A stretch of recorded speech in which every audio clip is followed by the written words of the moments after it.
বেশ অনেক দিন পরে কোথাও যাচ্ছি ঘুরতে।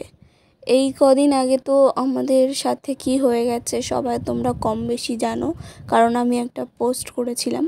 তো তারপরেই এক জায়গায় ইনভাইট ছিল একটা মাসির বাড়িতে, মায়ের মামাতো বোন হয় তার বাড়িতে। তো আমরা সেখানেই যাচ্ছিলাম। আমি আর আমার বোন আগে যাচ্ছিলাম আর মারা পরে আসছিল। আর যেতে যেতে খানিকটা মেশোর গাড়ির তেলও শেষ হয়ে গেছিলো, তাই জন্য আমরা হেঁটে হেঁটে আসতে হয়েছে আমাদেরকে। তো ওদের বাড়িতে পৌঁছে গেছি আর ওই যে শয়তানটা ওখানে দাঁড়িয়ে আছে পেছনে। আর ওদের বাড়ির সামনেই মেলা বসেছিল, সেই মেলাটাই তোমাদেরকে দেখাচ্ছিলাম। এখন বন্ধ ছিল, সন্ধেবেলার দিকে চালু হবে। আরও আমাকে বলছিল না তুমি তোমাকে এক্ষুনি মেলায় যেতে হবে। মানে আমার ভাই হয়, মায়ের মামাতো মাসির মামাতো বোনের ছেলে এটা। আর খুব দুষ্টু আর খুব ভীষণ কথা বলে। তারপরে এসে বসলাম আমরা, তারপরে মাসি আমাদেরকে টেস্ট করতে দিল যে সবার খাওয়ার আগে তোরা খেয়ে টেস্ট করে বল মাংসটা কেমন হয়েছে। তারপরে সন্ধে হয়ে গেছিলো, সন্ধ্যের পরে আমরা দু বোন আর ভাইটা মিলে গেছিলাম বড় মাসির সাথে মেলায়। তো ও খুব বায়না করছিল মেলায় যাবে বলে, আর বড় মাসি বলছিল যখন এতই বায়না করছে চল গিয়ে ঘুরেই আসি। আর এসে তো দেখি প্যাচ প্যাচে কাদা, সারাদিকে কাদায় ভর্তি মেলার মধ্যে। আর ওপর থেকে কিছুটা যাচ্ছিলাম শুকনো জায়গা থেকে। এই যে মেলাটা, এই যে খাবার দোকান মানে গজা জিলাপি এইগুলো দোকানটা খোলা ছিল, আর কয়েকটা দোকান খোলা ছিল, তাছাড়া সব দোকান বন্ধ ছিল। তো এই দোকানটা থেকে আমরা অনেকগুলো জিনিস কিনেছি। আর এই দোকানটায় খুব সুন্দর সুন্দর জিনিসও আছে, সেগুলো তোমাদেরকে দেখাই চলো। তো দেখো এখানে কি সুন্দর সুন্দর কানেরগুলো আছে। এই কানেরগুলো কয়েকটা দেখছিলাম নেব বলে। আর এখানে মানে মুখটা একটু গজেস এরকম লাগছে না, মানে লাইটিংয়ে এরকম আর কি লাগছে। তারপরে এই হারগুলো দেখছিলাম, হারগুলোও সুন্দর লাগছিলো। তারপর ব্রেসলেটগুলো দেখছিলো, আমাকে বলছিল দিদি তুই নিবি, আমি বলছি না আমার দরকার নেই এখন। আর হাতে সেরকম কিছু পরিও না, আমি ভালো লাগে না। হ্যাঁ ওয়াচ পরি, ওয়াচ ছাড়া আর অন্য কিছু ভালো লাগে না। আর ওইদিকে দেখো একদম কাদা ভর্তি, বৃষ্টি হয়েছে, আমরা যখন আসলাম তখনই বৃষ্টি পড়ছিল।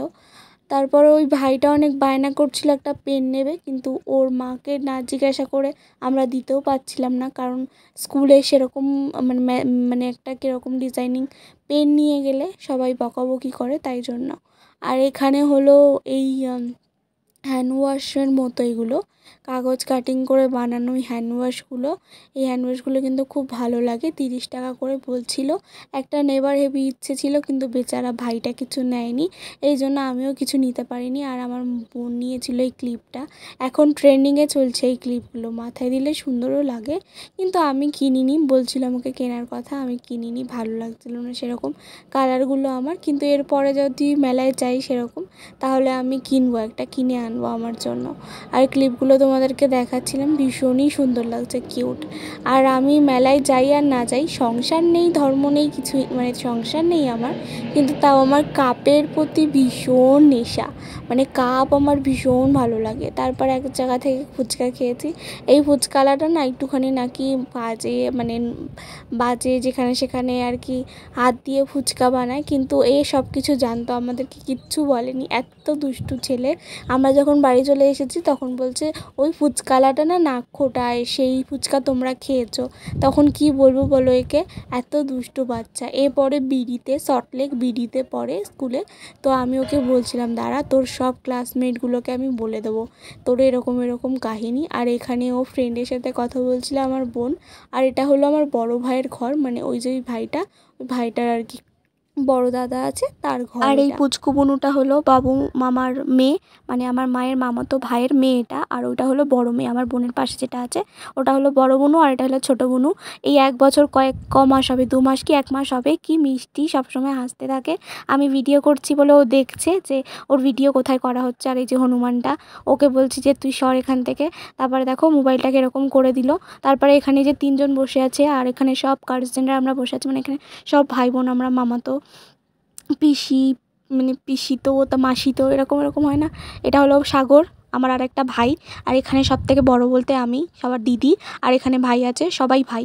আর ওদের ছাদে চলে গেছিলাম খাবার হতে, মানে খাবার বানাতে অনেকটা লেট হচ্ছিল, তাই জন্য আমরা ছাদে চলে গেছিলাম। ছাদ থেকে কি সুন্দর লাগছে না ওদের, আর কি ভিউটা এখান থেকে সুন্দর লাগছে। সব ছাদের ওপরে এসে আড্ডা মারছে, আর ভীষণ হাওয়া দিচ্ছিল, 5 তলার ছাদ তো ভীষণ হাওয়া দিচ্ছিল ওখানে বাড়ি থেকে। তারপরে এই যে ছোট্ট বুনুটা কোলে ছিল, তারপরে আমার মাকে বললাম মা একটু হাই করো। আমার মায়ের যা স্টাইল, মেরে হাই করো। তারপরে মাকে দেখে আবার বড় মাসিও হাই করে দিল একটুখানি। তারপরে আমরা খেতে চলে এসেছিলাম। এই যে ছোটোদেরকে আগে খেতে দিয়ে দিয়েছে, ছোটোটা এখানে বসে খাচ্ছিল, আর এখানে সব পাঁপড় খাচ্ছিল চেয়ে চেয়ে, খিদে পেয়ে গেছিলো। তখন বাজে মনে হয় রাত্রি 11:30, 11:30টার দিকে খেয়েছে, এত রাত্রি হয়ে গেছিলো। আর সেদিন বাড়ি এসেছিলাম আমরা 2 বেজে, 2 না 1:30 বেজে গেছিলো, আর বাইরে ভীষণ বৃষ্টি পড়ছিল। আর এখানে ছিলাম আমি বসে, আর তারপরে আমরা খেতে বসে পড়েছিলাম, আমি, বড় মাসি, বোন, তারপর সাগর, এরা সবাই খেতে বসে পড়েছিলাম। মেনুতে ছিল ফ্রাইড রাইস, আর হলো চিকেন কষা, আর ছিল স্যালাড, এইসবই ছিল। তো খাচ্ছিলাম বসে বসে, আর বেশ ভালোই রান্না করেছিল, খারাপ ছিল না রান্না। তো এই যে চলো খেয়ে নিই ভালো করে। আর এখানে ওরা বসে আছে, সবাই আড্ডা মারছিল, হাসাহাসি করছিল। সবাই একসাথে থাকলে কি মজা হয়, তাই না? তো এই মজাটাই আমরা নিচ্ছিলাম। ভিডিওটা ভালো লেগে থাকলে একটা লাইক, কমেন্ট আর একটা সাবস্ক্রাইব করে দেবেন চ্যানেলটা, কারণ নতুন নতুন ভিডিও আরও আসবে, সেগুলো দেখার জন্য চ্যানেলটাকে তো সাবস্ক্রাইব করতে হবে। আর অনেক সাপোর্ট করো, আর কীরকম ভিডিও তোমরা দেখতে চাও সেটা আমাকে কমেন্টে জানাতে পারো, তাহলে সেরকম হিসেবেই আমি আর কি ভিডিওটা বানাবো। তো আজকের মতো টাটা, আর সবাই ভালো থেকো আর সুস্থ থেকো।